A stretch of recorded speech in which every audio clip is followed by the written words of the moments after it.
بسم اللہ الرحمن الرحیم۔ میرا سوال پروگرام کے ساتھ میں ہوں اقرار احمد عباسی اور آپ دیکھ رہے ہیں وصال اردو۔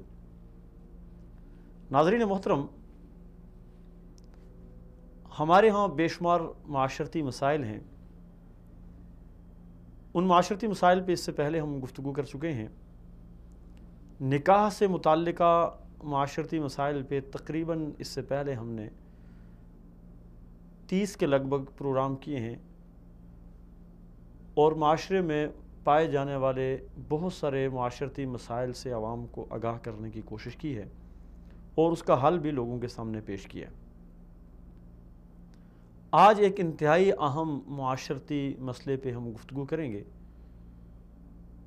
اور جائزہ لیں گے قرآن و سنت کی روشنی میں اسلام ہماری کیا رہنمائی کرتا ہے۔ آج ہمارے پروگرام کا عنوان ہوگا والدین کے حقوق اور والدین سے متعلق معاشرتی مسائل۔ اس پروگرام میں آج ہمارا ساتھ دیں گے ہمارے اسٹوڈیو مہمان محترم جناب غلام نبی مدنی صاحب، معروف کالم نگار اور تجزیہ نگار ہیں۔ ان کے علاوہ ہمیں کال پہ جوائن کریں گے محترم جناب سعد نواز عباسی صاحب، سعودی عرب کے شہر مکہ مکرمہ سے، اور ڈاکٹر طلحہ عتیق ہمیں کراچی سے جوائن کریں گے۔ تو اپنے پروگرام کا آغاز ہم کریں گے اپنے اسٹوڈیو میں تشریف لائے مہمان محترم جناب غلام نبی مدنی صاحب سے۔ اولاً میں اپنے معزز مہمان محترم جناب مدنی صاحب کا مشکور ہوں کہ آپ نے ہمیں آج وقت دیا۔ مدنی صاحب، معاشرے میں بہت سارے مسائل ہیں اور آئے دن یہ مسائل بڑھتے جا رہے ہیں۔ اسلام ایک مکمل ضابطہ حیات ہے جو معاشرے کے تمام مسائل کا حل پیش کرتا ہے، اور ان تمام معاشرتی مسائل کا حل قرآن و سنت میں موجود ہے۔ اسلام میں والدین کی کیا اہمیت ہے اور والدین کے حوالے سے اسلام ہماری کیا رہنمائی کرتا ہے، اس حوالے سے آپ کیا فرمائیں گے؟ بہت شکریہ، جزاکم اللہ خیر۔ بسم اللہ والصلاۃ والسلام علی سید الانبیاء والمرسلین وعلی آلہ وصحبہ اجمعین، اما بعد۔ دیکھا جائے تو والدین کا جو حق ہے مخلوقات میں، جو اللہ تعالیٰ نے جتنی بھی مخلوقات پیدا کی ہیں، ان سب میں، ان مخلوقات میں اللہ کے بعد سب سے زیادہ جس کی فرمانبرداری اطاعت کا حق ہے وہ والدین ہیں۔ آپ دیکھیں رسول اکرم صلی اللہ علیہ وسلم کے بعد، کیونکہ آپ صلی اللہ علیہ وسلم اور انبیاء اکرام، صحابہ اکرام وہ بڑھ کر ہیں، تو وہ ظاہری بات ہے ان کی عظمت اور ان کی سب چیزیں وہ ایک الگ چیز ہے۔ لیکن فرمانبرداری کے حساب سے جو انسان کی زندگی جن سے وہ بستا ہے، آج ہم دنیا میں جتنے بھی مسلمان موجود ہیں یا دیگر ادیان والے ہیں، سب کو حکم ہے کہ اللہ کی اطاعت کرو، اللہ کی فرمانبرداری کرو۔ اس کے بعد سب سے زیادہ جن کا حق ہے لوگوں پر وہ والدین ہیں، چاہے وہ والدین کافروں کے ہوں چاہے مسلمانوں کے ہوں۔ اللہ تعالیٰ نے بالعموم یہ حکم دیا ہے کہ والدین کے ساتھ آپ حسن سلوک کرو۔ صحیح، ٹھیک ہے۔ آپ قرآن پاک میں جہاں پر جن آیتوں میں اللہ تعالیٰ نے یہ کہا کہ والدین کے ساتھ حسن سلوک کا حکم دیا اور ان کے حقوق بتائے، ان کے ساتھ اچھے برتاؤ کا حکم دیا، وہاں آپ دیکھیں کہ سب سے پہلے اللہ تعالیٰ نے قرآن میں اپنا ذکر کیا، اس کے متصل بعد اللہ تعالیٰ نے اپنے جو والدین ہیں ان کا ذکر کیا، انشکر لی ولوالدیک۔ یہ بتائیے کہ قرآن مجید میں جہاں کہیں بھی ذکر ہوا والدین کا، تو کیا والدین کے ساتھ حسن سلوک کا یہ ذکر قرآن مجید میں اسپیشلی مسلمانوں کو مخاطب کر کے کیا گیا نہیں، یا عمومی؟ بالعموم۔ وَقَضَىٰ رَبُّكَ أَلَّا تَعْبُدُوا إِلَّا إِيَّاهُ وَبِالْوَالِدَيْنِ إِحْسَانًا۔ اللہ تعالیٰ نے پہلے یہ جو بنیادی آیت ہے سورہ بنی اسرائیل کی، اس میں دیکھیں آپ کہ سب سے پہلے اللہ تعالیٰ نے ایک عمومی فلسفہ بیان کیا کہ سب سے پہلے اللہ نے اپنی توحید کو بیان کیا کہ توحید کا اقرار ضروری ہے۔ اللہ نے بندوں کے اوپر لازم کر دیا ہے کہ وہ دنیا میں رہتے ہوئے اللہ کی وحدانیت کا اقرار کریں۔ ٹھیک ہے، ایک تو یہ مسئلہ الگ ہو گیا، ایک اصول بیان کر دیا۔ اس کے بعد اللہ تعالیٰ نے وبالوالدین احسانا، یعنی والدین کے ساتھ اچھا سلوک کریں، ان کے ساتھ ان کے ساتھ جو ہے اچھا برتاؤ کیا جائے. جی اور پھر اس کے بعد پوری ایک لمبی آیت جیسے پوری آیت یعنی یہ کہا جا سکتا ہے کہ اللہ تبارک و تعالیٰ گویا یوں ارشاد فرما رہے ہیں کہ عبادت کے لائق اللہ کے سوا کوئی بھی نہیں ہے اور حسن سلوک کا سب سے بہترین لائق تمہارے والدین. جی سب سے بہترین حقدار وہ والدین ہیں. جی ٹھیک ہے. پھر اس کے بعد اللہ تعالیٰ نے فرمایا کہ اگر ان میں سے کوئی بڑھاپے کی عمر کو پہنچ جائے, مزید اس میں وہ کہا دونوں پہنچ جائیں یا دونوں پہنچ جائیں, ان میں سے کوئی ایک پہنچ جائے, تو پھر مزید ان کے ساتھ شفقت کا معاملہ کیا جائے. اب اس کے پیچھے فلسفہ کیا ہے کہ والدین کے ساتھ ایسا سلوک کرنے کا کیوں حکم دیا گیا ہے؟ آخر والدین کیا کرتے ہیں کہ اللہ کے بعد, اور اللہ تعالیٰ نے قرآن پاک میں ان سے اتنی محبت کا اظہار فرمایا کہ اپنے بعد فوراً ان کا تذکرہ فرمایا, جیسے کہ میں نے ابھی آیت پڑھی کہ پہلے اپنی وحدانیت اور اپنا اصول بیان فرمایا, اس کے بعد وبالوالدین احسانا, اور اسی طرح سورۃ لقمان کے اندر فرمایا ان اشکر لی ولوالدیک. ٹھیک ہے.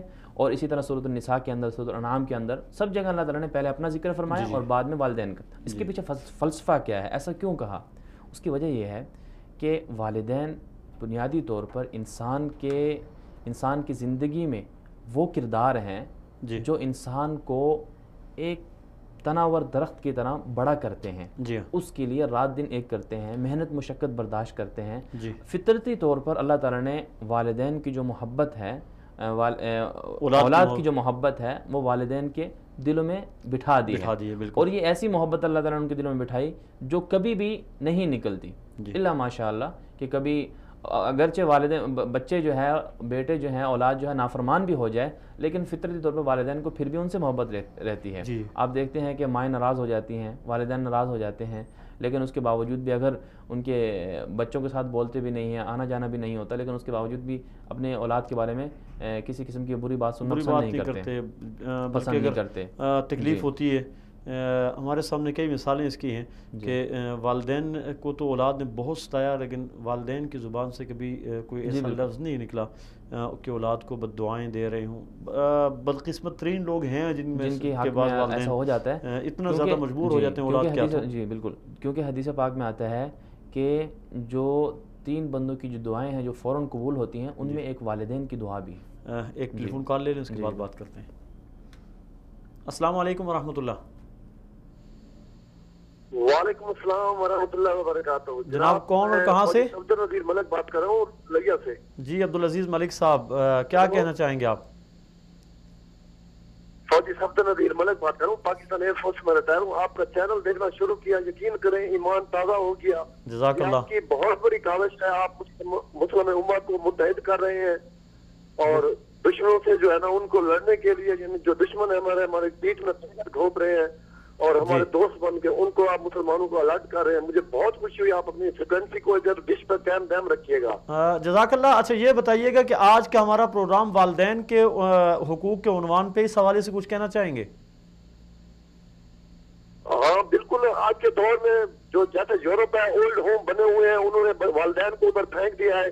لیکن ہم مسلمان ہیں, ہمیں اپنے نوجوانوں کو کہنا چاہیے کہ والدین کے حقوق ہیں, ان کو جب وہ بوڑھے ہوں تو ان کا خاص خیال رکھا کریں. والدین کے بہت حقوق ہیں, ہمارے حضور صلی اللہ علیہ وسلم نے فرمایا, قرآن خود کہتا ہے. جی جزاک اللہ.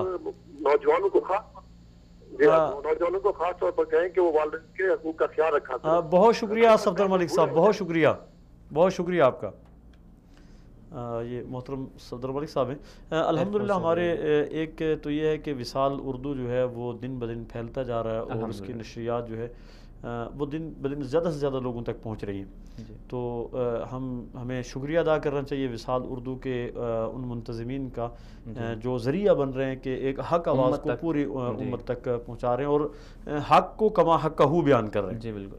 بہت سارا وہ کچھ جو اس سے پہلے وصال کوئی بھی نہیں دکھاتا تھا, اس کو الحمدللہ وصال اردو نے ممکن بنایا. اور آپ دیکھیں سب سے بڑی بات یہ ہے کہ ہمارے عام معاشرے تک, عام لوگوں تک وصال اردو کی آواز پہنچی. ابھی دیکھیں اب یہ کال ایئر فورس کے ایک نوجوان کی ایئر فورس سے آئی ہے, یعنی پاکستان کی جو آرمی ہے, جو ادارے ہیں, وہاں تک ہماری آواز پہنچی, اور وہ اپریشیٹ کر رہے ہیں, اور اس معاملے کو سراہ رہے ہیں کہ ایک معاشرے کے اندر وصال اردو معاشرتی جو برائیاں ہیں, جو معاشرے کی ایک صحیح معنوں میں رہنمائی کر رہا ہے. مدنی صاحب ایک پرابلم تھا ہمارے معاشرے میں نا, ہمارے معاشرے میں ٹی وی چینلز پہ جتنے بھی پروگرامات دکھائے جا رہے تھے, ان پروگرامات میں بجائے اس کے کہ مسائل کی حل کی طرف قوم کو لے کے جائیں, وہ مزید مسائل بنا رہے تھے. بالکل. مثال کے طور پہ آپ شادی بیاہ سے متعلق یا والدین کے حقوق سے متعلق پروگرامات دیکھیں جتنے بھی ہیں, ہمارے ٹی وی چینل پہ ڈراموں کی شکل میں آتے ہیں تو وہاں تو والدین کو دھتکارا جا رہا ہے، وہاں تو والدین کو گالیاں دی جا رہی ہیں، ساس کو ایک ڈراؤنی شکل میں پیش کیا جا رہا ہے اور ایک کسی اور دنیا کی چیز بنا کر پیش کیا جا رہا ہے، سسر کو کسی اور دنیا کی چیز بنا کر پیش کیا جا رہا ہے، یعنی اولاد کو والدین سے دور کرنے کا ہر حربہ استعمال کیا جا رہا ہے۔ الحمدللہ ہم نے اس خلا کو پر کرنے کی کوشش کرے، دعویٰ نہیں ہے کہ ہم نے اس خلا کو پر کیا ہے، مگر اس کے لیے ہم نے ایک کوشش ضرور کی ہے اور کوشش کامیابی سے انشاءاللہ چل رہی ہے۔ اب دیکھیں جیسے آپ نے ابھی کہا کہ معاشرتی برائیوں کے جو دیگر ہمارے جو میڈیائی ذرائع تھے انہوں نے مزید بڑھایا ہے، کم نہیں کیا۔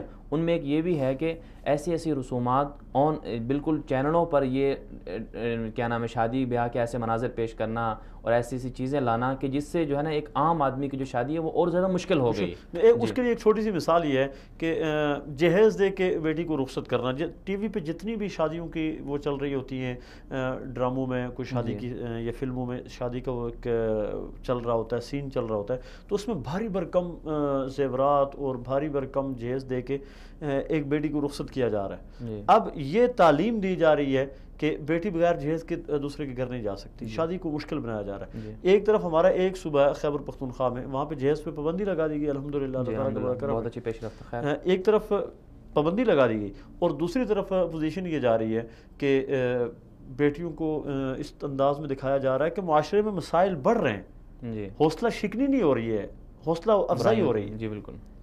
تو بہرحال ہم آتے اپنے موضوع کی طرف، جس طرح ہمارے محترم صفدر ملک صاحب نے بتایا تھا شاید، صفدر ملک صاحب نے بھی نشاندہی کی اور بہت اچھی نشاندہی کی، نوجوانوں کو دیکھنا چاہیے کہ یورپ میں ہمارے جو اولڈ ہاؤسز ہیں ان کی کیا، اور وہ آہستہ آہستہ پاکستان میں، اس پہ ہم آتے ہوئے مزید بات کرتے ہیں۔ آپ اپنی بات جہاں سے چھوڑی تھی والدین کے حقوق سے متعلق کہ والدین کی اطاعت کا حکم قرآن نے کیوں دیا اور والدین کا تذکرہ اللہ نے اپنے ساتھ کیوں دیا، اس کے بارے میں نے فلسفہ پیچھے یہ پیش کیا کہ فلسفہ یہ ہے کہ اصل میں جو والدین ہیں ان کی محنت اور ان کی مشقت اتنی بڑی ہے کہ وہ واقعی اس بات کے حقدار ہیں کہ اللہ تعالیٰ ان کا ذکر اپنے ساتھ کرے اور ان کی اطاعت کا حکم دے، ٹھیک ہے۔ اور ہم نے اس میں یہ بھی تذکرہ کیا کہ جو بہت سے ایسے لوگ ہوتے ہیں والدین اپنے اولاد سے کتنی محبت کرتے ہیں، اس میں بہت سے ایسے والدین بھی ہوتے ہیں جو سب نافرمانی کے باوجود اولاد کے لیے بد دعا نہیں کرتے، اور اگر کبھی ایسا ہو بھی جائے تو اللہ معاف فرمائے، حدیث پاک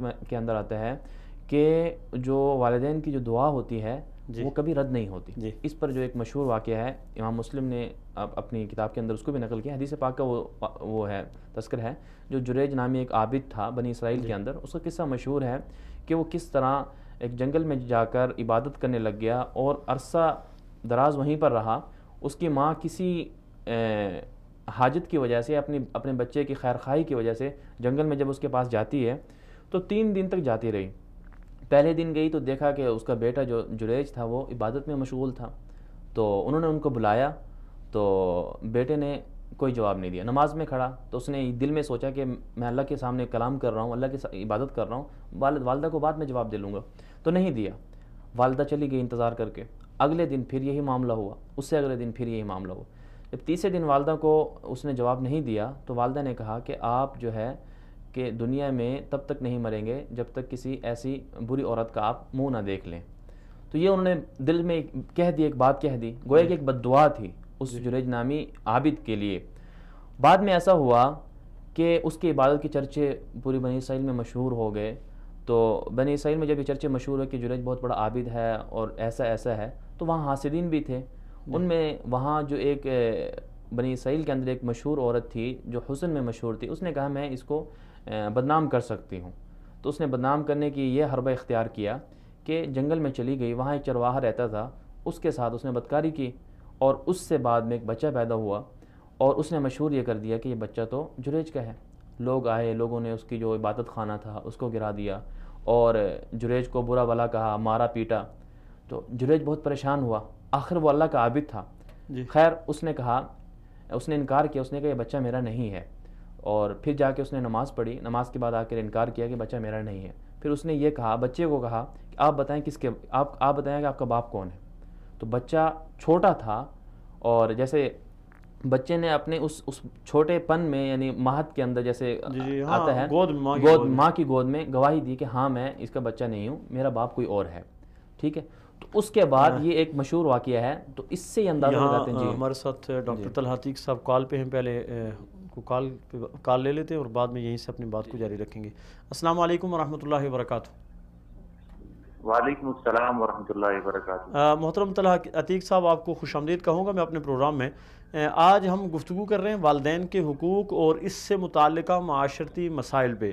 تو آپ کیا سمجھتے ہیں والدین سے متعلقہ معاشرتی مسائل کیا ہیں اور ان کا حل کیا ہے؟ بسم اللہ الرحمن الرحیم. میں بغیر کسی تمہید کے عرض کروں گا کہ والدین کے حقوق تو بہت زیادہ ہیں اور ہر فرد اس سے بخوبی واقف ہے کہ چونکہ اللہ تبارک و تعالیٰ نے کلام پاک کے اندر بھی جہاں پر شرک کا ذکر فرمایا، یعنی بڑے کبائر کا ذکر فرمایا، وہیں پر والدین کے حقوق کو بھی ساتھ بیان فرمایا. جی.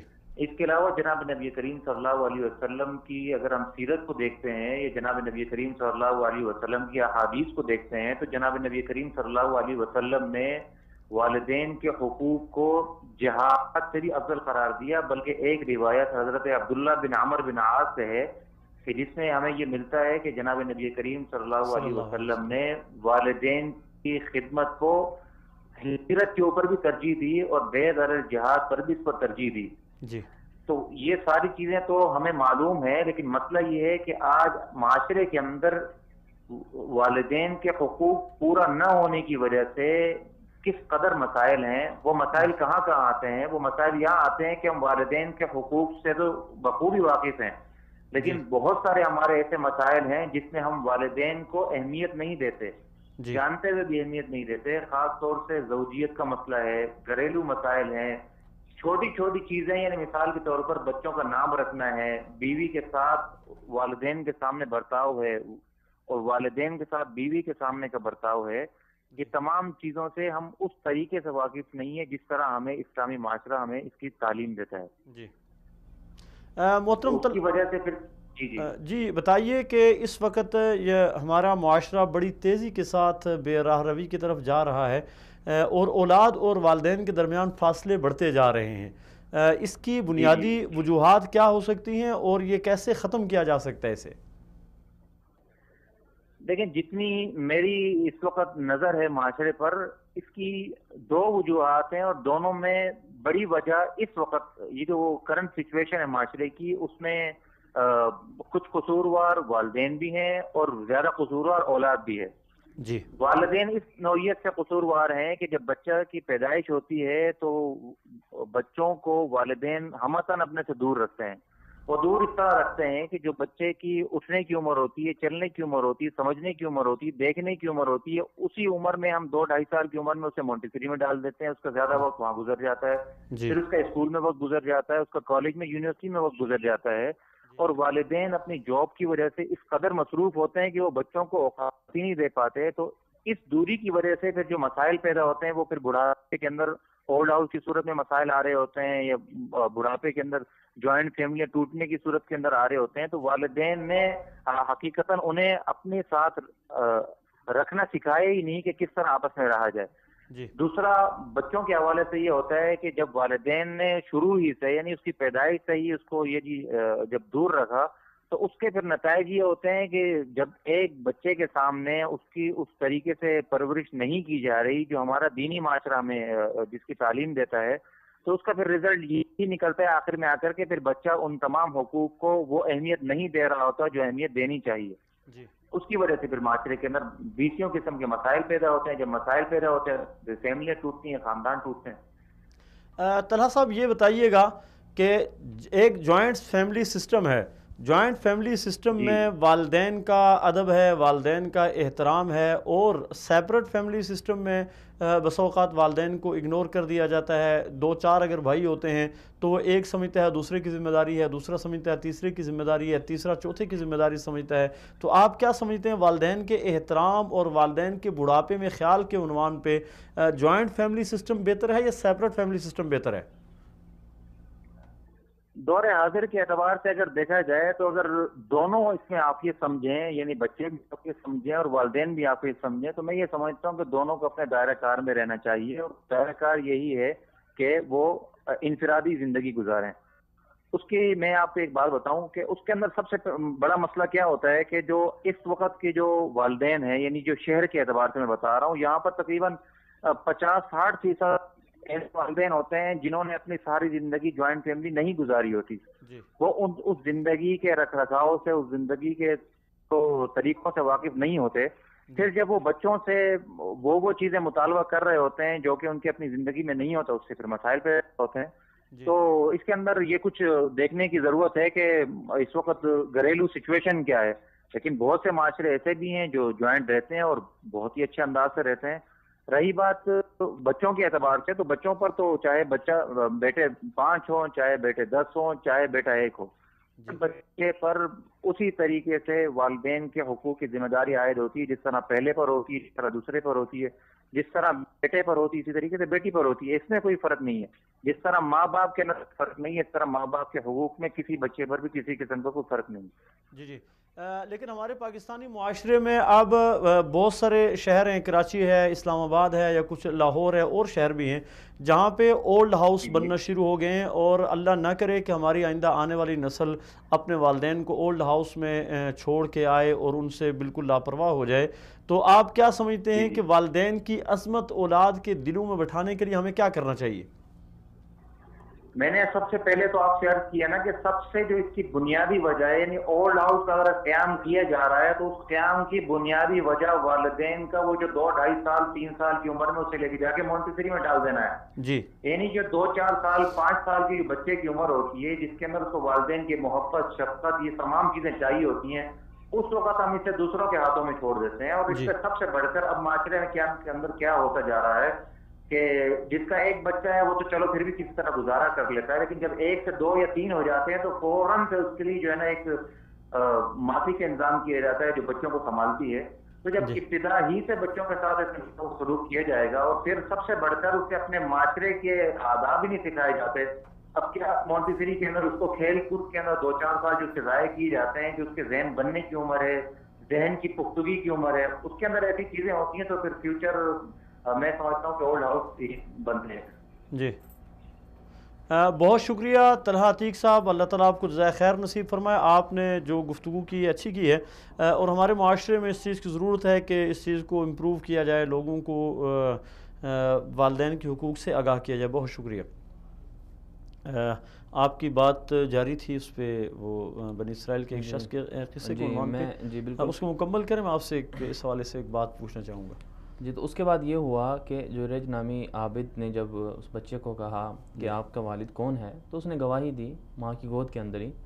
کہا جاتا ہے کہ حضرت عیسیٰ علیہ السلام کے بعد یہ دوسرا بچہ ہے جس نے ماں کی گود کے اندر گواہی دی اور ماں کی گود کے اندر اس نے بات کی. اور یعنی وہ ماں کی ایک بدعا سمجھ لیں جو ماں کے دل سے نکلی آہ تھی. جی بالکل، جو اس صورت میں وہ پوری ہوتی نظر آئی. جی اور دیکھیں ایک بہت بڑے عابد جو اللہ کے عبادت گزار ہیں، ان کو بھی ماں کی بددعا نے ہلا کر رکھ دیا. اور اس کے بعد یہ ہوا کہ خیر اس کے بعد ان کی جب گواہی ثابت ہو گئی تو انہوں نے والدہ کی ظاہری بات ہے وہ گئے ہوں گے، معافی مانگی ہوگی. تو اس سے ہمیں یہ سمجھ میں آتا ہے کہ والدین کی ناراضگی، ہلکی سی ناراضگی بھی کس قدر خطرناک ہو سکتی ہے. دیکھیں اب اس نے کوئی برا نہیں کہا، والدہ کو مارا نہیں، والدہ بس ایک بات نہیں سنی اس نے، نماز کو اس لیے علماء یہ کہتے ہیں کہ جو نفلی چیزیں ہیں، جو مستحب چیزیں ہیں، حتیٰ کہ بعض علماء نے یہاں تک کہا کہ جو اگر نفلی روزہ بھی رکھا ہے اگر والدین کہہ دیں تو اس کو بھی توڑا جائے گا. اچھا مندیب صاحب، ایک چیز ہے جس طرح آپ نے بھی ذکر کیا اور ہمارے کالر محترم طلحہ عتیق صاحب بھی فرما رہے تھے کہ اللہ تبارک و تعالیٰ نے اپنی عبادت کے ساتھ فوری طور پہ اپنے یعنی والدین کے ساتھ حسن سلوک کا ارشاد فرمایا ہے. ایک چیز جو میرے ذہن میں آئی ہے کہ اللہ تبارک و تعالیٰ کی ایک صفت ہے رب. جی اور رب کے معنی میں نے پڑھے ہیں، اصطلاحی معنی یہ پڑھے ہیں کہ کسی بھی چیز کو اس کی تمام ضروریات کا خیال رکھتے ہوئے کمال تک پہنچانا. جی ٹھیک ہے. اللہ تبارک و تعالیٰ میں تو یہ صفت کامل طور پہ پائی جاتی ہے. مثال کے طور پہ ایک بچہ ہے، بلکہ بچہ ہونے سے پہلے ایک نطفہ ہے، اس کی ضروریات کیا ہیں اور اس نطفے کو علاقہ کس طرح بنانا ہے، اس کو ماں کے پیٹ میں کس طرح ایک انسانی شکل دینی ہے، نشو و نما دینی ہے، اس کو کس وقت کس چیز کی ضرورت ہے. کبھی ہڈیاں بن رہی ہیں، کبھی جسم کے دیگر اعضاء بن رہے ہیں. تو یہ اللہ تبارک و تعالیٰ ہی کر سکتا ہے اور کوئی کر بھی نہیں سکتا کہ اللہ تبارک و تعالیٰ اس کی تمام ضروریات کا خیال رکھتے ہوئے اس کو کمال کے درجے تک پہنچاتے ہیں اور وہ پھر پیدا ہوتا ہے، دنیا میں آتا ہے۔ تو دنیا میں آنے کے بعد اگرچہ اللہ تبارک و تعالیٰ کی براہ راست نگرانی میں ہوتا ہے، لیکن اللہ تعالیٰ یہ ذمہ داری پھر والدین پہ ڈال دیتے ہیں۔ اب والدین بھی اسی صفت کے ساتھ اس کی تربیت کرتے ہیں۔ یہاں رب کا معنی تربیت میں آ جائے گا کہ والدین مربی ہیں، تربیت کر رہے ہیں، اور والدین بھی اپنے بیٹے کی کما حق ہو تمام ضروریات کا خیال رکھنے کی کوشش کرتے ہیں، اسے گرمی سے بچاتے ہیں، اسے سردی سے بچاتے ہیں، خود کو مشقت میں ڈال کے اس کے لیے راحت کا سامان وہ کرتے ہیں۔ تو میرا خیال یہ ہے کہ ایک وجہ یہ بھی ہو سکتی ہے کہ وہ اللہ تبارک و تعالی رب ہے اور یہ مربی ہیں، یہ بھی تربیت کرنے والے ہیں۔ جس طرح اللہ تبارک و تعالیٰ نے ضروریات کا خیال رکھا، اس طرح یہ بھی ضروریات کا خیال رکھتے ہیں۔ تو عبادت جب ہو تو وہ اللہ تبارک و تعالیٰ کی ہو، اور جب فرمانبرداری ہو تو اس کے حقدار سب سے زیادہ والدین ہیں۔ جی بالکل بالکل، آپ نے بالکل بہت اچھا نقطہ بیان کیا یہ، اور ایسے ہی ہونا چاہیے ہمارے مطلب معاشرے کے اندر، والدین کی اطاعت کو اسی طرح ادا کرنا چاہیے۔ جی مدنی صاحب، ایک قرآن مجید کی اسی آیت میں ایک لفظ اللہ تبارک و تعالیٰ نے ارشاد فرمایا جو لوگ اپنی اپنی زبان میں اس کا ترجمہ بیان کرتے ہیں، لا تقل لہما اف ولا تنہرہما وقل لہما قولا کریما۔ یہ تین چیزیں یہاں پہ، ایک لفظ اف ہے کہ والدین کو اف تک نہ کہو، ولا تنہرہما اور انہیں جھڑکو بھی نہیں، وقل لہما قولا کریما نرم بات کرو۔ تو ان تینوں کی کیا تشریح ہے؟ اصل میں بات یہ ہے کہ اف جو ہے یہ ایک عربی کی مطلب عربی کا لفظ ہے، اور اس کی جو تفسیر ہے مفسرین نے مختلف بیان کی ہیں۔ بعض نے تو کہ زبان سے اور اپنے افعال اور اعمال سے بھی، حتیٰ کہ بعض مفسرین نے تو یہاں تک کہا ہے کہ دل میں بھی والدین کی کسی بھی چیز پر، کسی بھی حیت پر، کسی بھی کیفیت پر، کسی بھی بات پر، کسی بھی کام پر، دل میں بھی انسان ایسی وہ طبیعت کے اندر ایسی چیز محسوس نہ کرے جس سے یہ محسوس ہو کہ میرے والد نے ایسا کیوں کیا ہے، اس نے ایسا کیوں کہا ہے، اپنے رویوں سے بھی احساس نہ ہونے دے کہ مجھے آپ کی بات ناپسند ہے، اور اس کو ظاہر نہ کرے۔ ایک تو بظاہراً ان کو کہنا ہے کہ آپ نے یہ کام کیوں کر دیا، ایسا نہیں کرنا چاہیے تھا، یہ الگ بات ہے، بلکہ رویوں تک بھی ممنوع ہے کہ والدین کے کسی بھی کام کے بارے میں ایسا نہ کہیں، اگرچہ وہ غلط ہوں، آپ ان کو محسوس کر رہے ہوں، لیکن اس کے باوجود آپ صبر کریں۔ مدنی صاحب، ایک چیز میں نے پڑھی ہے، معذرت آپ کی بات درمیان میں کٹ گئی، ایک چیز میں نے پڑھی ہے کہ والدین اگر کافر بھی ہوں تب بھی والدین کی اطاعت واجب ہے۔ جی بالکل، والدین اگر کافر بھی ہوں تب بھی اطاعت واجب ہے۔ آپ دیکھتے نہیں حضرت ابراہیم علیہ السلام کو، جب انہوں نے اپنے والد کو دعوت دی، سورہ مریم کے اندر پورا قصہ ہے ان کا، جب انہوں نے دعوت دی تو انہوں نے نہیں مانی ان کی بات، انہوں نے کہا کہ ہم آپ کو گھر سے نکال دیں گے۔ ہاں بالکل، تو اس کے باوجود بھی انہوں نے کہا، حضرت ابراہیم علیہ السلام نے کیا جواب دیا کہ میں آپ کے لیے اللہ تعالیٰ سے مغفرت طلب کروں گا، آپ کی ہدایت کی دعا کروں گا۔ یعنی کوئی سخت جملہ نہیں کہا۔ اسی طرح آپ نوح علیہ السلام کے بارے میں دیکھ لیں، انہوں نے بالکل کہا اپنے والدین کے بارے میں، کیا کہا، رب اغفر ولوالدی ولمن دخل بیتی مؤمنا والمؤمنات۔ ٹھیک ہے، تو پوری یعنی کہ وہ ہے، یعنی کہ نوح علیہ السلام بھی اپنے والد کے لیے دعا کر رہے ہیں، اور ابراہیم علیہ السلام بھی اپنے والد کے لیے دعا کر رہے ہیں، یعنی اپنے والدین کی اطاعت چاہے وہ کسی بھی حالت میں ہوں وہ ہے۔ لا تنہرہما کے عنوان پہ ایک بات میرے ذہن میں آئی ہے جو آج کل کے معاشرے کو شاید سامنے رکھ کے، چونکہ اللہ تعالیٰ حکیم ذات ہے اور اللہ تعالیٰ تو قیامت تک اللہ تعالیٰ کی نظر تھی کہ کس طرح کے حالات آئیں گے۔ اب ایک چیز جو والدین اور اولاد میں ایک فاصلے کو، خلیج کو بڑھا رہی ہے کہ اولاد بظاہر تعلیم یافتہ ہے اور والدین پرانے زمانے کے ہیں، انہوں نے کچھ پڑھا بھی نہیں ہے، ظاہری تعلیم ان کے پاس نہیں ہے۔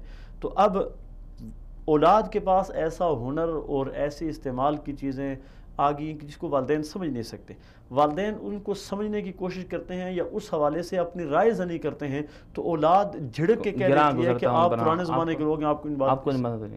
حالانکہ یہ بھی بالکل اس میں داخل ہے، یہ صریحاً والدین کی نافرمانی ہے، جس سے قرآن پاک نے منع کیا ہے۔ ظاہری بات ہے جو بندہ ایسا کرتا ہے وہ گناہ گار ہوگا، تو والدین کے ساتھ بالکل ایسا نہیں کرنا چاہیے۔ بلکہ عام طور پر ہمارے ہاں تو اب یہ ایک عجیب سی بات ہے کہ ہمارے معاشرے کے اندر یہ اس کی، جیسے کہ طلحہ صاحب نے بھی کہا کہ اصل میں اس کی وجہ، جو بنیادی وجہ ہے نا، وہ ابتدا سے شروع ہوتی ہے۔ یہ جو رویے بنتے ہیں، اولاد کے جو رویے بعد میں سامنے آتے ہیں، یہ بچپن سے سامنے آتے ہیں۔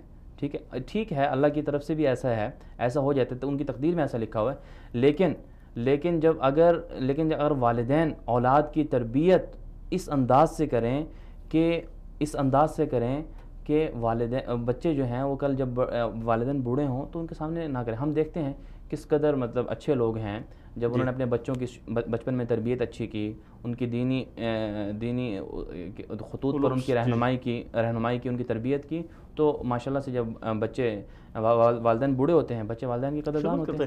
یعنی اس وقت بھی ہم یہ اصل جو اس وقت معاشرے میں جو یہ مسئلہ ہے نا، ہم میں سے ہر بندہ یہ تو کہہ دیتا ہے کہ جی والدین کی قدردانی نہیں ہو رہی، معاشرے میں نوجوان بے راہ روی کے شکار ہو گئے ہیں، والدین سے دور ہو گئے ہیں، یہ مسئلہ آ گیا، یہ مسئلہ، سب چیزیں ہیں، لیکن آپ اس کی جڑ کو تلاش کریں۔ جڑ وہ شروع سے ہے، جب بچے کی تربیت کا معاملہ ہے، جب تک تربیت جب آپ نے ان کو ٹائم ہی نہیں دیا، جب آپ نے ان کے لیے کچھ وقت ہی نہیں نکالا، صحیح معنوں میں ان کی رہنمائی نہیں کی، تو کیسے وہ آپ کے خیر خواہ ہو سکتے ہیں، کیسے آپ کے قدردان ہو سکتے ہیں؟ مسئلہ اصل میں شروع سے شروع ہوتا ہے۔ ایک جملہ ہمارے ہاں بہت زیادہ کہا جاتا ہے کہ اگر تم چاہتے ہو کہ تمہاری اولاد تمہارا احترام کرے تو تم اپنے والدین کا احترام کرو، اس میں کتنی حقیقت ہے؟ ہاں بالکل، وہ جیسے کما تدین تدانو، جیسا آپ کرو گے ویسے آپ کے ساتھ دوسرے کریں گے، یعنی کہہ سکتے ہیں کہ جیسی کرنی ویسی بھرنی۔ تو جو والدین ہیں، جو اس وقت جو بچے ہیں، جو مطلب شادی کی عمر کو پہنچ چکے ہیں، ایسے نوجوان ہیں، تو ظاہری بات جب اپنے والدین کی قدر کریں گے تو ان کی بھی قدر کی جائے گی، ٹھیک ہے۔ اور کبھی اس کے برعکس بھی ہو جاتا ہے کہ باپ جو ہے وہ اپنے والد کا قدردان ہوتا ہے، لیکن اس کے باوجود بیٹا نافرمان ہوتا ہے۔ نوح علیہ السلام کی بات دیکھ لیں آپ، ٹھیک ہے، کس قدر پیغمبر تھے، کتنے بڑے جلیل القدر نبی تھے، اس کے باوجود ان کے بیٹا نافرمان۔ یہ قاعدہ کلیہ نہیں ہے، لیکن عمومی طور پہ ایسا ہی ہوتا ہے کہ جو ہم نے اپنے تجربات سے دیکھا ہے کہ عمومی طور پہ ہم دیکھتے ہیں کہ جو اولاد اپنے والدین کی خدمت گزار ہوتی ہے، آگے ان کی اولاد بھی اپنے والد والدہ کی خدمت گزار پیدا ہوتی ہے۔ ہمارے معاشرے میں عمومی طور پہ والدین کے ساتھ جو اولاد کے مسائل بنتے ہیں وہ شادی کے بعد بنتے ہیں، اس کی کیا وجہ ہو سکتی ہے؟ ہاں بالکل، آپ نے صحیح کہا کہ شادی سے پہلے عموماً جو ہے والدین اور بچوں کے جو رویے ہیں آپس میں اتنے تلخ نہیں ہوتے ہیں، اچھے رہتے ہیں، اور عام طور پر ہمارے معاشرے کے اندر یہ ایک یعنی کہ یہ فکر پائی جاتی ہے، اور ایک ایسی یعنی کہ چیز سامنے آتی رہتی ہے کہ جب شادی ہو جاتی ہے تو والدین کے رویے بچوں سے مختلف ہو جاتے ہیں اور بچوں کے رویے والدین سے مختلف ہو جاتے ہیں۔ جب دونوں کے مسائل سنے جائیں تو دونوں طرف سے شکایات سامنے آتے ہیں، شکوے سامنے آتے ہیں، بچے کہتے ہیں کہ جی ہمارے والد صاحب نے اب ہمارے ساتھ وہ رویہ رکھنا چھوڑ دیا ہے، جو ہمارے دوسرے بھائی ہیں جن کی ابھی شادی نہیں ہوئی ہے ان کے ساتھ ان کا رویہ اچھا ہے، ہماری والدہ ان کے ساتھ اچھا برتاؤ کرتی ہے اور ہمیں اچھا نہیں سمجھتی۔ عمومی طور پہ دو چیزیں جو شادی کے بعد دیکھنے میں آئی ہیں، جو پائی جاتی ہیں عمومی طور پہ، ایک تو یہ ہے کہ بچے شادی سے پہلے 1000 غلطی کریں تو والدین کہتے ہیں کوئی بات نہیں ہے، بچہ ہے، اور شادی کے بعد خدا نخواستہ اس سے کوئی 1-2 غلطیاں بھی ہو جائیں تو وہ والدین کہتے ہیں کہ بیوی سمجھا رہی ہے، بیوی سمجھا ہے، اور اگر بیوی کے حق میں کسی قسم کا کوئی معاملہ ہو جائے تو بیوی کہتی ہے کہ یہ سب ماں باپ کا پڑھایا ہوا ہے۔ یہ ایک غلط فکر ہے، یعنی کہ غلط فہمیاں ہیں نا، تو حالانکہ یہ بدگمانی ہے، قرآن پاک میں تو بدگمانی سے منع کیا گیا، اور ساری جو یہ شادی کے بعد کے جو مسائل پیدا ہوتے ہیں، والدین کی نافرمانی تک بات پہنچتی ہے، اور پھر اس قدر تلخ جھگڑے ہو جاتے ہیں کہ بچے باپ سے بے رخ ہو جاتے ہیں، باپ الگ ہو جاتے ہیں اور ان کو کوئی پوچھنے والا نہیں ہوتا۔ یہ سب چیزیں صرف ایک غلط فہمی اور محض بدگمانی پر یہ قائم ہیں، ٹھیک ہے۔ تو اس سلسلے میں شادی کے بعد کیا ہونا چاہیے، میں یہ سمجھتا ہوں کہ اگر بچوں کے پاس استطاعت ہو، سیپریٹ جو ہے علیحدہ سے، مطلب اگر وہ ہونا چاہے تو آپ اپنے والدین سے الگ نہ ہو، والدین کو اپنے ساتھ رکھ کے دوسرے بھائیوں سے الگ ہو جائے، ٹھیک ہے۔ عام طور پر یوں بھی کہا جاتا ہے نا کہ جی گھر میں اگر 2-3 بھابیاں ہیں یا اور لوگ ہیں تو ان سے بھی مطلب معاملہ آگے بڑھتا رہتا ہے، جوائنٹ سسٹم میں اس پہ بہت سارے مسائل آتے رہتے ہیں۔ تو اس سلسلے میں یہ ہے کہ بچوں کو والدین اپنے ساتھ کر لینے چاہیے، ان کے ساتھ رہنا چاہیے، تو اس سے جو ہے پھر انشاءاللہ جو ہے وہ اس طرح کی نہیں ہوں گی، یعنی کہ جو مسائل ہیں وہ سامنے نہیں آئیں گے۔ ہمارا معاشرہ بھی تیزی کے ساتھ تو نہیں کہہ سکتے، چونکہ پاکستان میں جو اولڈ ہوم بنائے گئے ہیں اور جس قدر اس کے ساتھ بنائے گئے، اہتمام کے ساتھ بنائے گئے، اس اہتمام کے ساتھ لوگوں نے اس کی طرف رجوع نہیں کیا ہے۔ کچھ بدبخت لوگ ہیں جو اپنے والدین کی خدمت سے تنگ آ گئے اور انہوں نے جا کے والدین کو وہاں پر ڈال دیا، کچھ بے سہارا لوگوں کو وہاں پہ سہارا بھی ملا ہے، لیکن کیا مستقبل میں اس کے خدشات نظر آ رہے ہیں؟ جی بالکل، آپ پاکستان میں جتنے بھی مغربی دنیا میں، یورپی دنیا میں اگر آپ دیکھیں اولڈ جو ہاؤسز وغیرہ، ہوم وغیرہ بنے ہیں تو اس کے جو نقصانات ہیں وہ تو ہمارے سامنے آتے رہتے ہیں، لیکن جو پاکستان میں ہیں اگر آپ وہاں کے لوگوں سے بات کریں، کچھ لوگوں نے تو اس کو ایز اے بزنس سٹارٹ کیا پاکستان میں، اور اولڈ ہوم کا کلچر جو ہے نا اس کو ترویج دینے کی کوشش کی، ٹھیک ہے۔ اور کچھ ایسے بھی خیر خواہ لوگ آئے کہ جو یہ جنہوں نے ایک نیک نیتی کی بنیاد پر یہ کام شروع کیا کہ جو بیچارے والدین بوڑھے ہو جاتے ہیں، گھروں سے بے گھر ہو جاتے ہیں، تو ان کو سہارا بنا جائے، کوئی سہارا نہیں رہتا۔ تو جہاں تک مستقبل کے خدشات کی بات ہے تو اس سلسلے میں پھر یہی کہوں گا کہ اگر معاشرے کے اندر والدین اپنی اولاد کی تربیت کا خاص خیال رکھیں، ٹھیک ہے، محض آپ کو اسکول میں ڈال دینا بچے کا اور آگے کالج یونیورسٹی تک پڑھا دینا یہی کافی نہیں ہے. ٹھیک ہے, ہماری ایک الگ پہچان ہے, ہماری ایک الگ شناخت ہے, ہماری تہذیب, ہمارا کلچر, ہمارا دین, سب کچھ ایک الگ ہے. ہم جیسے بھی ہو جائیں, جہاں تک بھی پہنچ جائیں, ہمیں ہر حال میں اپنی تہذیب کو اور اپنے کلچر اور اپنے دین کو اس کو سامنے رکھنا ہوگا. یعنی بچوں کی آپ اس انداز سے, یعنی بچوں کی جو تربیت ہے آپ اپنی تہذیب سے جوڑ کر کریں. بچوں کی جو تربیت ہے, بچوں کو جو آگے آپ نے تعلیم دینی ہے, اس میں ساتھ ساتھ فقط ایک طرف کو نہ نقطۂ نظر کو سامنے رکھیں بلکہ دین کو بھی آپ سامنے رکھیں. جب آپ ان دونوں چیزوں کو سامنے رکھیں گے تو آپ کا معاشرہ بہت آگے جائے گا, بہت آگے بڑھے گا.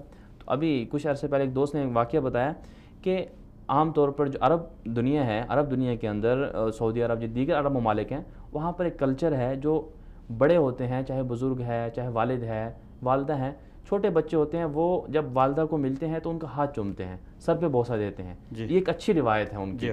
تو ایک دوست بتانے لگے کہ کراچی کے اندر کسی مسجد کے اندر وہ کچھ عرصے رہے, تو وہاں پر انہوں نے بچوں کو یہ چیزیں سکھائی, بچوں کو کہا کہ آپ نے ایسا کرنا ہے. جب انہوں نے بچوں کو یہ بتایا کہ آپ نے ایسے گھر جب جانا ہے, والدہ سے سلام کرنی ہے, والدین سے سلام کرنا ہے, اور پھر جا کے ان کے ہاتھ چومنے ہیں, ان کے سروں کا بوسہ دینا ہے. تو اس پر جب بچے وہ گھر گئے, کچھ 2-3 دن کے بعد ان جو محترم جنہوں نے واقعہ مجھے سنایا, ان کا یہ کہنا تھا کہ والدین آ گئے مسجد کے اندر اور ہمیں آ کے یہ کہنے لگے کہ ایسا آپ نے ان کو کیا سمجھایا کہ ہمارے بچے ہماری اس قدر جو ہے نا محبت کرنے لگ گئے ہم سے. ماشاءاللہ. تو پھر وہ کہنے لگے کہ جس مدرسے جس مسجد میں تھے وہاں پر دھڑا دھڑے درخواستیں آنے لگی کہ ہم نے اپنے بچوں کو مسجد میں مدرسے میں داخل کروانا. ٹھیک ہے. تو کہنے کا مطلب یہ ہے کہ آپ ایک اچھی روایت قائم کریں گے, ایک اچھی فیلڈ میں, ایک اچھی جگہ پر ایک اچھا ماحول جب بچوں کو فراہم کریں گے تو کل وہ جب بڑے ہوں گے تو آپ کو پریشان ہونے کی ضرورت نہیں ہوگی. آپ کو یہ مدنی صاحب آپ کی بات سے ایک چیز جو بڑی اہم مجھے سمجھ آئی ہے وہ یہ ہے کہ درسگاہیں اپنا کردار ادا کریں. درسگاہیں بالکل اس معاملے میں درسگاہیں اپنی ذمہ داری پوری کریں, اور درسگاہیں بہت کام کر سکتی ہیں. مثال چاہے وہ اسکول کی درسگاہیں ہیں, چاہے مدرسے کی درسگاہیں ہیں, کچھ بھی ہے. میرے خیال میں ایک درسگاہ میں ایک وقت میں 10 20 30 40 50 تک بھی بس اوقات طلباء ہوتے ہیں, اور کہنے والا 1 منٹ میں اپنی گفتگو کرتا ہے. ایک جس طرح آپ نے ایک چھوٹی سی مثال دی کہ ایک استاد نے کتنی دیر میں سمجھایا ہوگا بچوں کو, 10 منٹ لگ گئے ہوں گے. اب 10 منٹ میں ایک ایسا درس ایک قوم کو دے دیا, 50 بچوں کو 10 منٹ میں ایسا درس دے دیا جو والدین میں سے ہر ایک شاید ایک گھنٹہ دیتا رہے تو والدین کی بات جو ہے وہ بے اثر ہو جائے. تو ایک تو اس میں کردار ادا کرنا چاہیے درسگاہوں کو کہ درسگاہیں اپنی ذمہ داری کا احساس کریں. جس طرح طلحہ صاحب نے کہا, تھوڑی سا اختلاف بھی میں ان کی بات سے کروں گا کہ ہم چھوٹی عمر میں بچوں کو اسکول داخل کر دیتے ہیں, اس لیے والدین کا وہ پورا وہ نہیں مل پاتا. میں سمجھتا ہوں بات یہ ہے کہ بچہ اسکول میں کتنی دیر رہتا ہے, 6 گھنٹے رہتا ہے, 8 گھنٹے, بہت لمبی جو کلاسز ہوتی ہیں وہاں پہ 8 گھنٹے بچہ رہتا ہے. 8 گھنٹے اسکول میں رہنے والا بچہ 16 گھنٹے آپ کے پاس ہے, 6 گھنٹے رہنے والا 18 گھنٹے آپ کے پاس ہے. 18 گھنٹے والدین اگر توجہ دیں تو والدین کے پاس بہت بڑی بات ہے. نہیں, اس سلسلے میں جی آپ کی بات بالکل ٹھیک ہے, لیکن اس سلسلے میں خاص بات جس کا دھیان رکھنا چاہیے والدین کو, وہ درسگاہوں کے انتخاب کا ہے. ہاں, یہ چیز آپ نے درسگاہیں کیسے منتخب کرنی ہے. اس میں یہ کوئی ضروری نہیں ہے کہ جو 6 گھنٹے رہے گا وہ خراب نہیں ہوگا, اور جو 18 گھنٹے والدین کے پاس رہے کیسے خراب ہو, ہم ایسے نہیں کہہ سکتے. بلکہ درسگاہیں چاہے وہاں 1 گھنٹے بچہ رہے, 1 گھنٹے میں اتنا متاثر ہو سکتا ہے جتنا 18 گھنٹے میں متاثر نہ ہو. مدنی صاحب یہاں ہمارے ساتھ ٹیلی فون کال پہ موجود ہے محترم سعد نواز صاحب, پہلے ان سے بات کر لیتے ہیں پھر ہم اپنے پروگرام کی طرف آتے ہیں. محترم سعد نواز صاحب السلام علیکم ورحمۃ اللہ. وعلیکم السلام ورحمۃ اللہ. سعد صاحب آپ کو اپنے پروگرام میں خوش آمدید کہوں گا.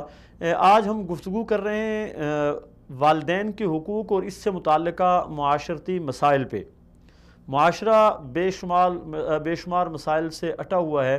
آپ کیا سمجھتے ہیں والدین سے متعلق معاشرے میں کیا مسائل پائے جاتے ہیں اور ان کا حل کیا تجویز کریں گے آپ؟ جی بہت شکریہ حافظ صاحب. بنیادی طور پہ دیکھیں اللہ تعالیٰ نے جب انسان کی جو تخلیق کی ہے, بلا شبہ خالق اللہ تعالیٰ کی ذات ہے, لیکن تمام رشتوں کی جو تخلیق کا ذریعہ ہے وہ بنیادی طور پہ ماں باپ ہی ہیں, والدین ہی ہیں. تو ان کے حقوق بھی اللہ تعالیٰ نے متعین کیے ہیں, جس طرح ہر رشتے کے اللہ تعالیٰ نے حقوق اور فرائض متعین کیے ہیں, ان کے بھی حقوق اور فرائض اللہ تعالیٰ نے متعین کیے ہیں. اور قرآن میں متعدد جگہوں پر اس کو ذکر کیا ہے. اور بڑی عجیب اور بڑی دلچسپ بات یہ ہے کہ اللہ تعالیٰ نے قرآن میں جہاں بھی اپنے حق کو جتایا ہے, وہیں پر اللہ تعالیٰ نے انسانوں کو اپنے والدین کے متعلق حسن سلوک اور اچھے برتاؤ کی نصیحت کی ہے اور حکم کیا ہے. اس کی مثال بڑی زبردست مثال سورۃ اسراء کی جو آیت نمبر 23 ہے، وہ ایک بہت ہی ایک میں سمجھتا کہ جامع ایک آیت ہے اور ایک جامع موضوع ہے. وہ اس میں اللہ تعالیٰ فرماتا ہے کہ اللہ نے فیصلہ کیا ہے کہ صرف اسی کی عبادت کی جائے، اور ساتھ ہی فرمایا کہ والدین سے اس میں سلوک کرنا جائے. اور جب کوئی ان میں سے ایک یا دونوں بڑھاپے کو پہنچ جائیں تو ان کو اف تک نہ کہو. عربی زبان سے جو واقفیت رکھتے ہیں لوگ، وہ بڑے اچھے طریقے سے سمجھ سکتے ہیں کہ یہ اف جو لفظ ہے یہ کسی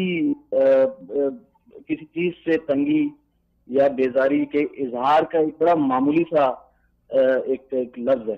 ٹھیک ہے، یعنی یہ کوئی گالی بھی نہیں ہے، لیکن اللہ تعالیٰ نے دیکھیے کتنی احتیاط برتی ہے کہ انسانوں کو اس یعنی ایک معمولی سے لفظ کو بھی والدین کے سامنے کہنے سے روک دیا اور تنبیہ کر دی کہ اس درجے میں بھی ان کی گستاخی یا ان کی نافرمانی نہیں کرنی. اور پھر اللہ تعالیٰ آگے فرماتا ہے کہ ان کو جھڑکو، بلکہ ان سے ادب سے بات کرو. قولوا قولا کریما، ادب سے، بڑے پیار سے، بڑے اچھے طریقے سے ان کے ساتھ بات کی جائے. اسی طرح دیگر جگہوں میں بھی، جس طرح حضرت لقمان کی جو وصیت ہیں اپنی اولاد اپنے بیٹے کو، اس میں بھی اللہ تعالیٰ نے اپنے شکر کے ساتھ والدین کا شکر بجا لانے کا بھی حکم دیا. تو قرآن مجید کی نظر سے تو یہ چیز بڑی واضح ہے اور یہ بڑی غیر معمولی چیز ہے. اللہ تعالیٰ اتنے حد جو اس کی جو کردہ حدود ہیں ان میں سب سے بڑی چیز اور معافی چیز ہے وہ شرک ہے. اس کی معافی اللہ تعالیٰ نے نہیں رکھی. اس طرح حقوق میں اللہ تعالیٰ نے جو والدین کا حق ہے اس کو خاص سعد نواز صاحب یہ بتائیے گا کہ اللہ تبارک و تعالیٰ نے تو والدین کے حقوق کو بیان کر دیا، رسول اللہ صلی اللہ علیہ وسلم کی احادیث میں بھی والدین کے حقوق متعین ہیں.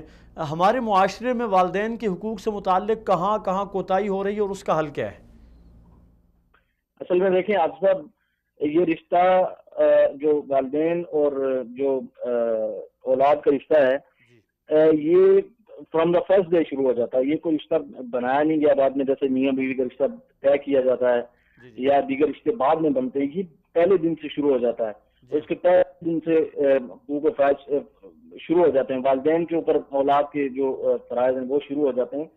تو میں سمجھتا ہوں کہ اللہ تعالیٰ نے اولاد کے اندر اور والدین کے اندر یعنی فطرت میں ایک محبت اور ایک جذبہ ہے وہ اللہ تعالیٰ نے رکھ دیا ہے. اور ہمارا دین ہی دین فطرت ہے، تو اس کے اندر بھی اللہ تعالیٰ نے تاکیداً بلکہ حکمن جو ہے انسانوں کو ہدایت کی ہے کہ اس کی پیروی کی جائے. تو میں سمجھتا ہوں کہ آج جو ہمارا اس کا مقصد یہ ہے کہ معاشرہ جو ہے اور خاندانی نظام جو ہے وہ اس کا توازن برقرار رہے. تو جب ہم کسی بھی طرف سے ایک سائڈ سے، چونکہ یہ ون وے ٹریفک تو ہے نہیں، اس ہاتھ دے اس ہاتھ لے والا معاملہ ہے یہ، تو جب ہم ایک سائڈ سے بھی کوتاہی برتیں گے تو وہ عدم توازن کی طرف ہم بڑھ رہے ہوتے ہیں. تو آج میری نظر میں تو بنیادی مسئلہ یہی ہے کہ والدین جو ہے وہ اولاد کو اپنی تربیت کے ذریعے، اپنے ماحول کے ذریعے، پھر ماحول اور آج دیگر وسائل ہیں جیسے وہ بچہ ناشعور سے شعور کی طرف بڑھتا ہے اور اپنے ارد گرد کے ماحول کو دیکھتا ہے، میڈیا سے سنتا ہے اور دیکھتا ہے، اپنے سلیبس کے ذریعے جو کچھ سیکھتا ہے، تو وہ اس کو فطرت سے دور کر رہے ہیں. جب آپ ایک چیز کو اپنی فطرت سے دور کریں گے بلکہ اس کے سامنے لا کھڑا کریں گے تو پھر وہ لازمی بات ہے وہ عدم جو توازن کا شکار ہوگا وہ رشتہ. اور یہی آج ہمارے معاشرے میں ہو رہا ہے. بلکہ ہمارے معاشرے میں پھر بھی کچھ روایات برقرار ہیں اور ادب اور احترام کی جو آپ کہہ سکتے ہیں جزائر برقرار ہے. لیکن مغرب تو مکمل اس چیز سے بری ذمہ ہو چکا ہے. وہاں اولڈ ایج ہاؤسز ہیں جن میں والدین کو رکھ دیا جاتا ہے. 18 سال کی عمر میں بچہ پہنچ جائے تو اس کو ایک خاص پریویلیج ہوتی ہے کہ اگر اس کو والدین اس کی پسند یا ناپسند کے سے ہٹ کے کوئی بات کہیں تو اس کا حق ہوتا ہے کہ اس کو نہ مانے. تو یہ ایک اب خطرناک بات یہ ہے کہ ہمارے میڈیا کے ذریعے، کیونکہ ہمارا میڈیا مغرب کو پوری طرح سے سجود ہے ان کے آگے، اور میں نے تو اپنی پوری زندگی میں میڈیا پہ 2 یا 4 صحافیوں کے علاوہ کسی کو نہیں دیکھا اس بد تہذیبی کے طوفان کے آگے کھڑا ہوتے ہوئے اور کوئی ایک میڈیا چینل مثال اردو کے میں یہاں کہوں گا میں نے نہیں دیکھا کہ کسی نے ان کے اپنی روایات کا حق ادا کیا ہو اور مغربی روایات جو ہے ان کو جو بد تہذیبی ہے اس کا پردہ چاک کیا ہو. تو یہ ایک میڈیا کا طوفان ہے جس نے مغربی تہذیب کو ہمارے اندر انجیکٹ کرنے کی کوشش کی ہے, ہمارے معاشرے میں ہمارے خاندانی نظام کو تباہ کرنے کے لیے.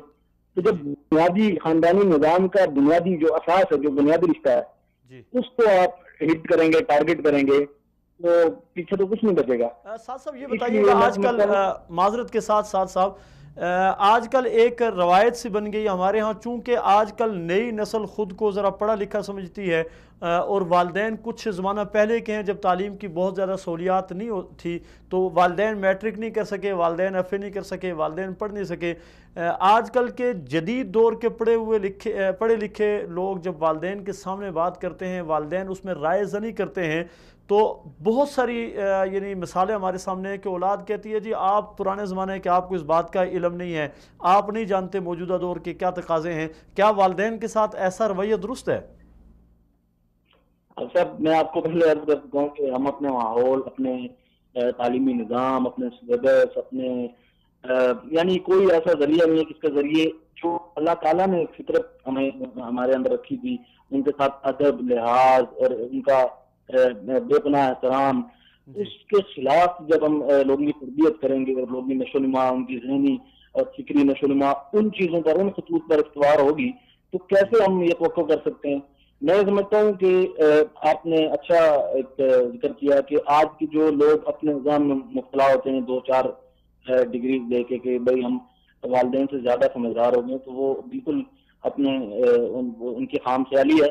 ہاں کسی مسئلے پہ اختلاف بھی ہو سکتا ہے اور والدین غلط بھی ہو سکتے ہیں, لیکن اللہ تعالیٰ نے اس کے اسلوب آپ کو قرآن میں بتا دیے ہیں کہ ان کے ساتھ اختلاف کیسے کرنا ہے. یعنی ان کو آپ, اللہ تعالیٰ نے, میں کہوں گا اللہ تعالیٰ نے والدین کو پریویلیج دی ہے, ان کی غلطیوں پہ بھی اللہ تعالیٰ نے ان کو استثناء دیا ہے کہ ان کا مواخذہ اللہ تعالیٰ کرے گا, آپ نے اس بھی نہیں کہنا.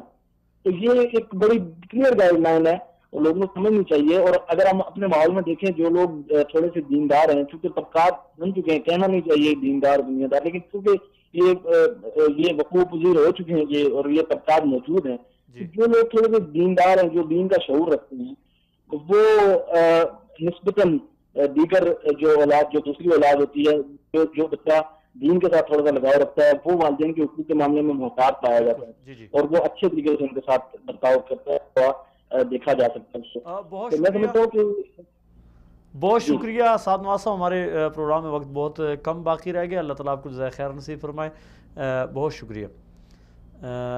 سعد صاحب کی ساری باتیں آپ کے سامنے. ایک بات جو سعد صاحب نے کہی جس پہ میں تبصرہ ضروری سمجھتا ہوں کہ میڈیا کے ذریعے ایک بہت بڑا طوفان ہے, جس کو آپ فحاشی کا طوفان بھی کہہ سکتے ہیں, بے راروی کا طوفان بھی کہہ سکتے ہیں, یا معاشرتی مسائل پیدا کرنے کے لیے ایک طوفان برپا کیا گیا ہے جس کے آگے بند باندھنے والا کوئی بھی نہیں ہے.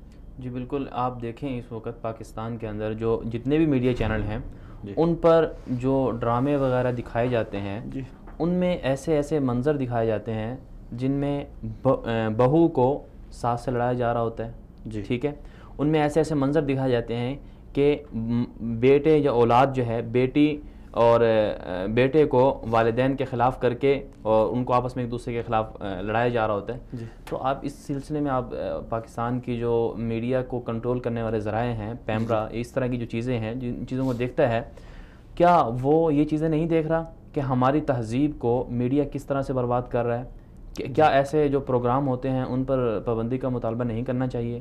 کیا وہ یہ جو ایسے چینل ہیں جو اس طرح کے پروگرام دکھاتے ہیں, جو آپس میں اس طرح کے جو ساس بہو کے جو لڑائی کے جو سین ہیں, اور ان کا حالانکہ ایسا ہوتا بھی نہیں, پھوٹ ڈال رہے ہیں. دیکھیں ایک چیز ہمارے ایک لفظ استعمال ہوتا ہے فرقہ واریت نا, تو میں سمجھتا ہوں کہ فرقہ واریت کو صرف مذہب کے ساتھ نہیں جوڑنا چاہیے. جہاں جس چیز سے تفریق پیدا ہو رہی ہے اس سب کو جو عناصر ہیں ان کے خلاف کارروائی.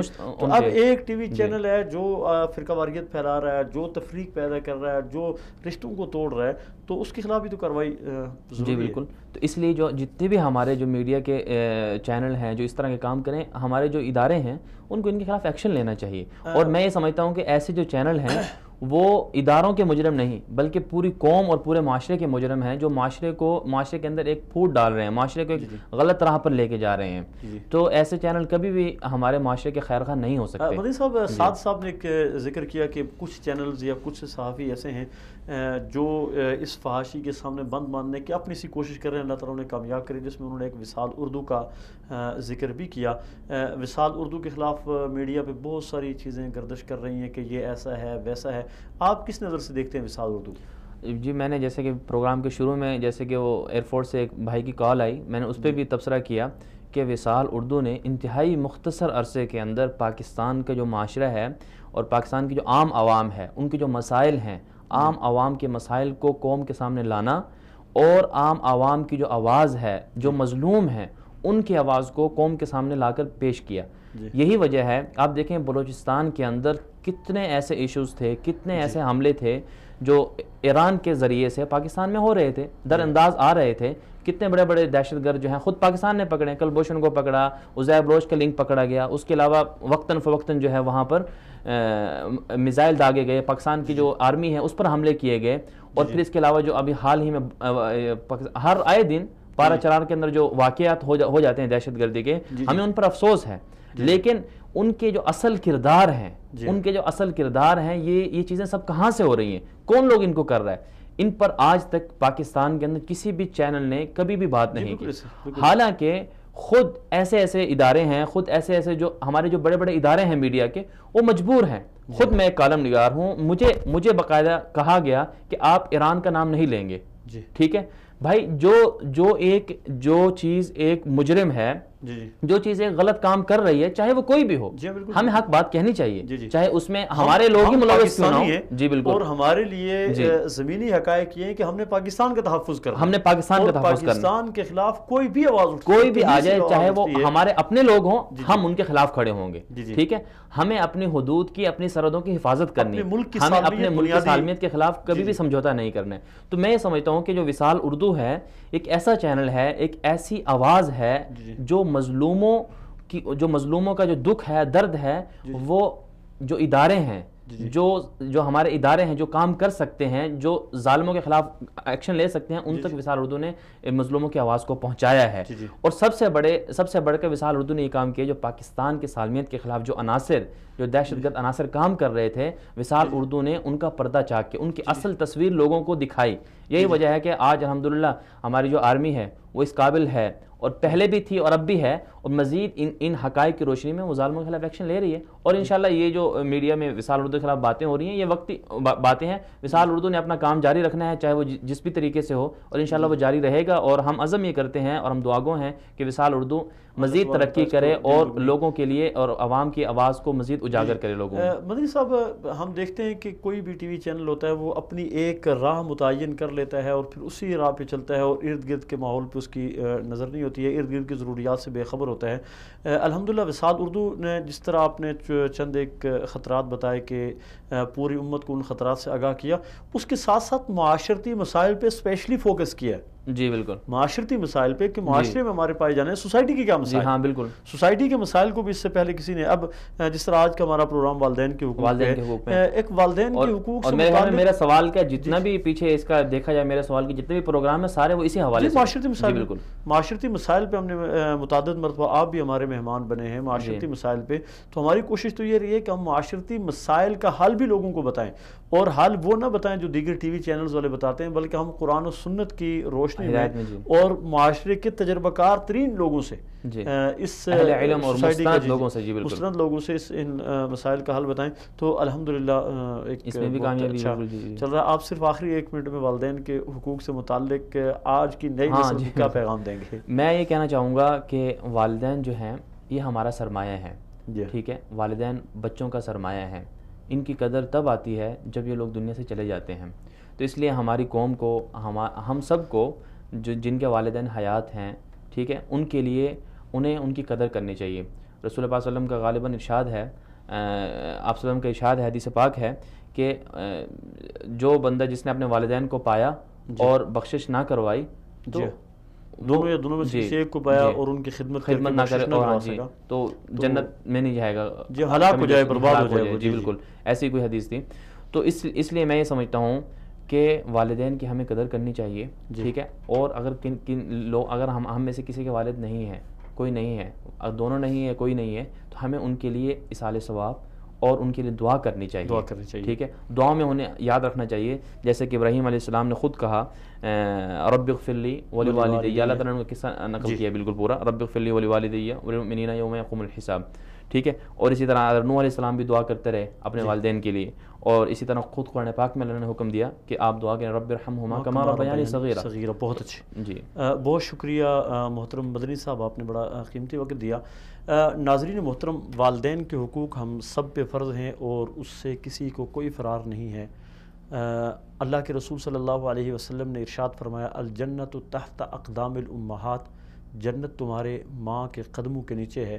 اور دوسری حدیث میں ارشاد فرمایا رضا الرب فی رضا الوالد و سخط الرب فی سخط الوالد، کہ والد کی رضا میں رب کی رضا ہے اور والد کی نافرمانی میں رب کی نافرمانی ہے.